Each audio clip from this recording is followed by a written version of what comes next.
చక్కనటువంటి ఆధ్యాత్మిక సద్గోష్ఠులు మీరు ఏర్పాటు చేస్తున్నారు. అమ్మవారి యొక్క దయ, పరమాత్ముని యొక్క దయ, ఇలవేల్పు శ్రీరామచంద్రుని వారి యొక్క దయ, మీ గ్రామ దేవత పైడమ్మ తల్లి యొక్క దయ ఉండడం వల్ల మాత్రమే ఈ రోజుల్లో 21వ శతాబ్దంలో ఇలాంటి పుణ్య కార్యక్రమాలు చేస్తున్నారు. దీనికి కూడా ఒక యోగ్యత ఉండాలి. ఒక కార్యక్రమాన్ని చెయ్యాలంటే అందరికీ యోగ్యత ఉండదు. ఈ రోజు ఎంతమందికి యోగ్యత ఉంది? భగవంతుడి గురించి 4 నామస్మరణ మాటలు చెప్పుకునేటప్పుడు కొద్ది మంది మాత్రమే రాగలిగాం, కొద్ది మంది మాత్రం వినగలిగాం. కళ్ళు ఉన్నాయి కాబట్టి, నయనాలు ఉన్నాయి కాబట్టి స్వామిని తనివి తీరా చూడు. సర్వేంద్రియానం నయనం ప్రధానం. ఒక్కసారి 2 కళ్ళు లేని పుట్టుగుడ్డివాడిని చూస్తే అప్పుడు ఈ కళ్ళు తన గొప్పతనం ఏంటో తెలుస్తుంది. ఆయన చెప్తాడు పరమాత్మ, ఒక్కరోజు నాకు కళ్ళు ఇస్తే చాలయ్యా నీ రూపాన్ని చూస్తానని. మరి ఇచ్చిన మనమేం చూస్తాం? మనం తనివి తీరా చూడాలి. చెవులు ఉన్నాయి కాబట్టి, 2 చెవులు ఉన్నాయి కాబట్టి స్వామి యొక్క శ్రవణం చెయ్యాలి. ఎంత సాధ్యమైతే అంతగా వినాలి. కాబట్టి అట్లాంటి శ్రవణాన్ని, కీర్తనాన్ని, సజ్జన సద్గోష్ఠిని ఏర్పాటు చేసిన ప్రతివాడపాలెం గ్రామ సర్పంచ్ గారికి, ఇతర పెద్దలందరూ కూడా ముందుగా నమస్సమాంజలి చేస్తూ, ఈ రోజు నేను ఇక్కడికి రావడానికి కారణం మీ గ్రామవాసి అయినటువంటి రెడ్డి మురళీధర్ గారు కూడా సర్వసంపద లోకాభిరామం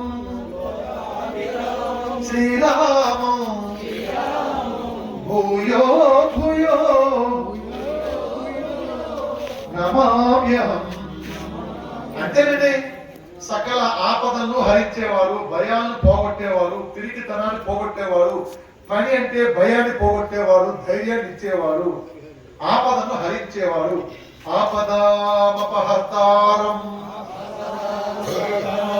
దాతారం సర్వసంపదం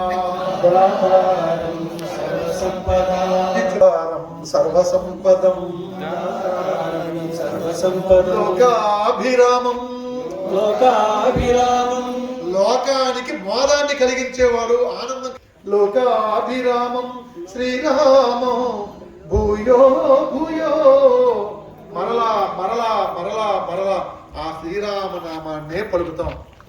రఘుకుల తిలకారారా నిన్నెత్తి ముద్దులాడెదరా, రఘుకుల తిలకారారా నిన్నెత్తి ముద్దులాడెదరా, కౌశల రామారా కౌశల్య రామారా, కౌశల రామారా కౌశల్య రామారా, రఘుకుల తిలకారారా నిన్నెత్తి ముద్దులాడెదరా, కౌశల రామారా కౌశల్య రామారా.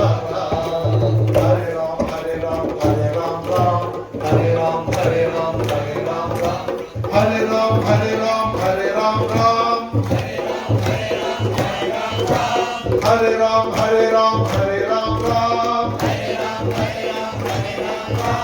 హరే రామ హరే రామ హరే రామ రామ హరే రామ హరే రామ హరే రామ రామ హరే రామ హరే రామ హరే రామ రామ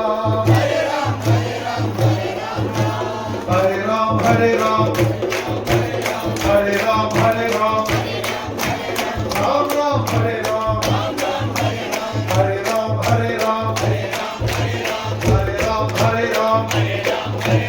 హరే రామ హరే రామ హరే రామ హరే రామ హరే రామ. సోమ శరణము నీయవయ్యా రామ, శరణము నీయవయ్యా. జగదభిరామ రఘుకుల సోమ శరణము నీయవయ్యా రామ, శరణము నీయవయ్యా. ఒకటే మాట ఒకటే సత్యని చాటిదివయ్యా, ఒకటే బాణం ఒకటే మాట ఒకటే సత్యని చాటిదివయ్యా. కుజనుల ననచి సుజనుల బ్రోచిన ధర్మావతారుడ నీవేనయ్యా, శరణము నీయవయ్యా రామ, కరుణను చూపవయ్యా. రామ రఘుకుల సోమ శరణము నీయమయ్యా రామ కరుణను చూపమయ్యా రామ రామయ్య అక్కడి నుంచి చూస్తాడు. ఆయన చూడకపోతే నేనే పాటి 4 మాటలు చెప్పడానికి, ఆయన చూడకపోతే దేనికి సాధ్యం కాదు. దయచే మద మాత్సర్యాలనే ఒక 6 అరిచెట్ వర్గాలు తగ్గించుకోవాలి. ఎరుగని వారికి ఎదుటే ఉన్నాడు, ఎరిగిన వారికి ఎదలో ఉన్నాడు. మానవుడై పుట్టి మాధవుడైనాడు. ఎవరు? శ్రీరామచంద్రుడు. శ్రీరామచంద్రుడి గురించి మీకు నేను చెప్పక్కర్లేదండి. ఒక గొప్పదైనటువంటి కొడుకు. రాముడు మంచి కొడుకు అంటాం, కానీ మనము మంచి కొడుకుగా ఉండగలుగుతున్నామా? మీరందరూ ఆ పుణ్యాత్ములు కాబట్టి ఇక్కడికి వచ్చారు. అసలు ఎవరి తల్లిదండ్రులు కష్టపెట్టే జన్మ కాదండి. అందుకే సురారులమ్మ, ఎవరి చాలా పెద్దమ్మ సురారులమ్మ.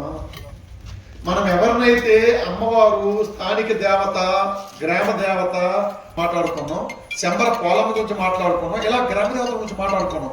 కానీ గ్రామ దేవతలు అందరూ కలిపి పూజించే తల్లి, తన్నులో నమ్మిన వేల్పుటమ్మల మనంబుల ఉండెడయమ్మ దుర్గ మాయమ్మ కృపాబ్ది ఇచ్చుత కవిత్వ మహత్వ పటుత్వ సంపదల్.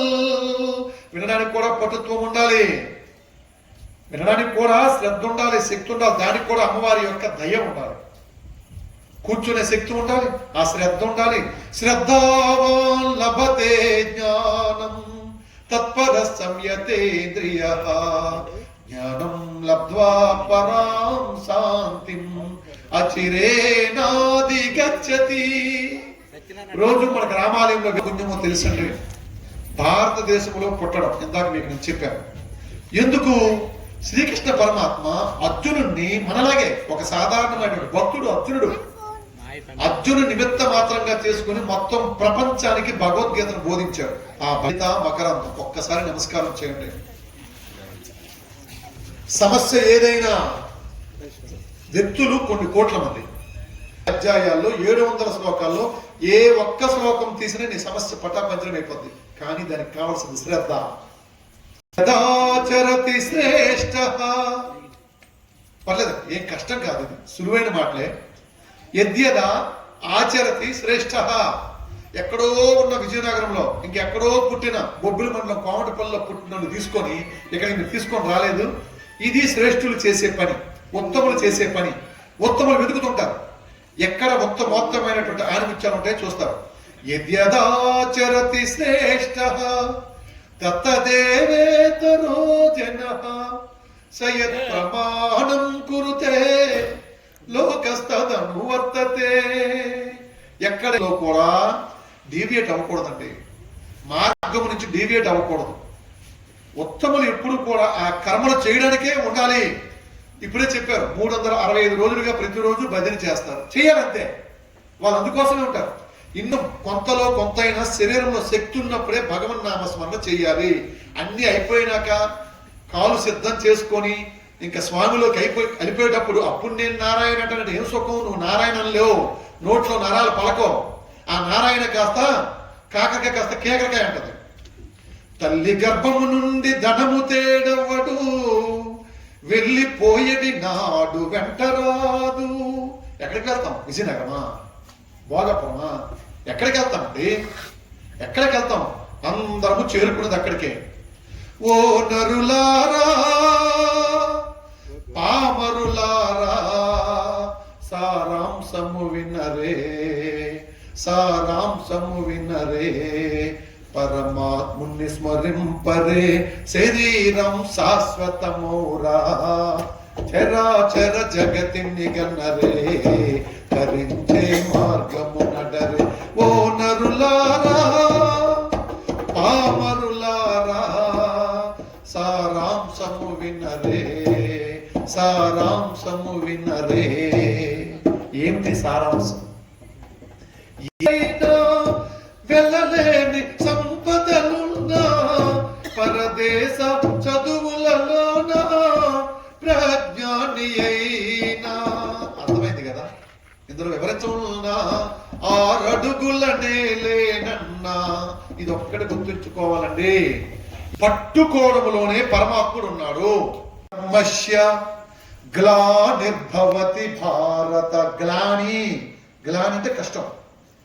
ఈ భారతంలో, ఈ దేశంలో, ఈ సమాజంలో యదా యదా హి ధర్మస్య, ఎప్పుడైతే ధర్మానికి గ్లాని కలుగుతుందో, హాని కలుగుతుందో, అపకారం కలుగుతుందో, యదా యదా హి ధర్మస్య గ్లానిర్భవతి భారతః అభ్యుత్థానమధర్మస్య తదాత్మానం సృజామ్యహం. నన్ను నేను సృష్టించుకుంటాను. ఎప్పుడు ఎప్పుడు ఎప్పుడు నన్ను నేను సృష్టించుకుంటున్నాడు స్వామి?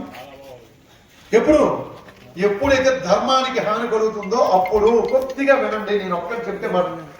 ఎప్పుడైతే ధర్మానికి హాని కలుగుతుందో, పరిత్రాణాయ సాధూనాం వినాశాయ చ దుష్కృతాం ధర్మ సంస్థాపనార్థాయ. ధర్మాన్ని సంస్థాపన చేయడానికి సంభవామి యుగే యుగే, ఆయా కాలాల్లో నేను అవతరిస్తానని ద్వాపర యుగంలో శ్రీకృష్ణ పరమాత్మ చెప్పాడు. కానీ కొత్త త్రేతాయుగాల్లో కూడా స్వామి అదే పని చేశారు. దుష్టుల్ని శిక్షించడం, శిష్టుల్ని రక్షించడం. 700 శ్లోకాల భగవద్గీతను నేర్చుకోలేకపోతే అండి మానవ జీవనం వ్యర్థం. దయచేసి అన్నిదా భావించకండి. అయ్యా మీరేదో నేర్చుకుంటారు కాబట్టి చెప్పేస్తాను అనకండి. మన జన్మలు సాఫల్యం కావాలంటే రేపే మీరు గీతా మకరందాన్ని కొనండి. భగవద్గీతను కనీసం మన ఇంట్లో పెట్టుకోవడం ఆలోచన లేకపోతే మనం భారతీయం అనిపించుకుంటాం, భారత ధర్మం అనిపించుకుంటాం. కొద్ది కఠినంగా ఉన్న దయచేసి నా మాట వినండి.